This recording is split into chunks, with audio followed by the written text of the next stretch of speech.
Excellence ہے، higher education. ہاں تو آپ کو دونوں ہی کرنے پڑیں گے. اگر آپ صرف شریعت کے اوپر ہی جو ہے وہ رہتے ہیں اور تصوف کی طرف نہیں جاتے تو وہ دانش کا رستہ ختم ہو جاتا ہے. تو آپ دیکھیں کہ تاریخ انسانی کے اندر یا اسلامک تاریخ کے اندر بھی جتنے بھی بڑے علماء ہیں یہ تمام کے تمام جو ہے وہ اولیاء اللہ اور صوفیاء کرام تھے، چاہے وہ کسی بھی مکتبہ فکر کے رہے ہوں. اب آج کل یہ تو کہا ہی نہیں جا رہا نا، تعلیم و تربیت ہے، تعلیم و تربیت کے ساتھ علم و ادب جو ہے وہ ہوتا تھا.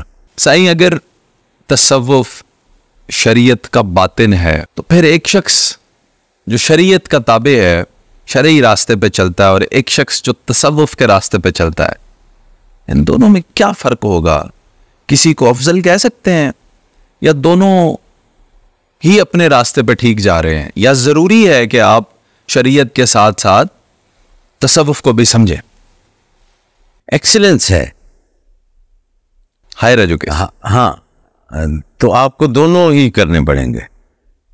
جی اگر آپ صرف شریعت کے اوپر ہی جو ہے وہ رہتے ہیں اور تصوف کی طرف نہیں جاتے تو آپ کو وہ دانش کا رستہ ختم ہو جاتا ہے. آپ کے پاس وہ معلومات کی حد تک کتاب کا جو ہے یا انفارمیشن جو آپ نے حاصل کی وہ تو رہ گئی، ٹھیک ہے، لیکن وہ جو ریفائنمنٹ کی دانش تھی، ٹھیک ہے، وہ جو حکمت جسے کہا جاتا ہے، ٹھیک ہے، وہ آپ کو نہیں ملی.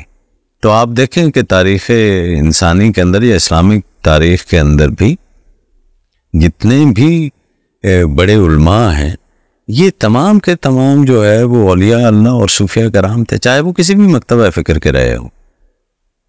ٹھیک ہے، دو چیزیں ہوتی ہیں نا. آج کل آپ وہ رونا رو رہے ہیں کہ یار وہ جناب تربیت نہیں رہی، تعلیم و تربیت ضروری ہوتی ہیں، جی تو اب تربیت کا فقدان ہے. تو اسی طرح علم و ادب بھی ضروری ہوتے ہیں.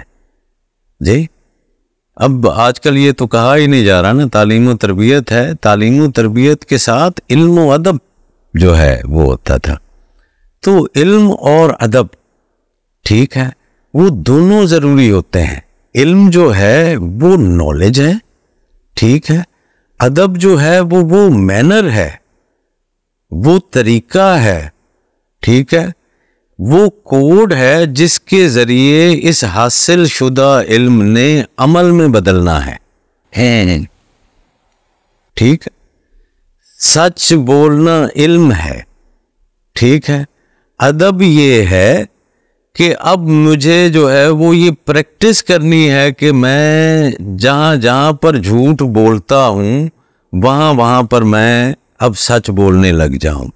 یہ ہے ادب، یعنی اس کے کرنے کا ایک practical way, theory from theory to practice, ٹھیک ہے. تو وہ اس کے لیے تو ضروری ہے. تو آپ وہ پھر نیم حکیم کوئی بن سکیں گے. خطرہ جہاں، ہاں خطرہ جہاں جو ہے وہ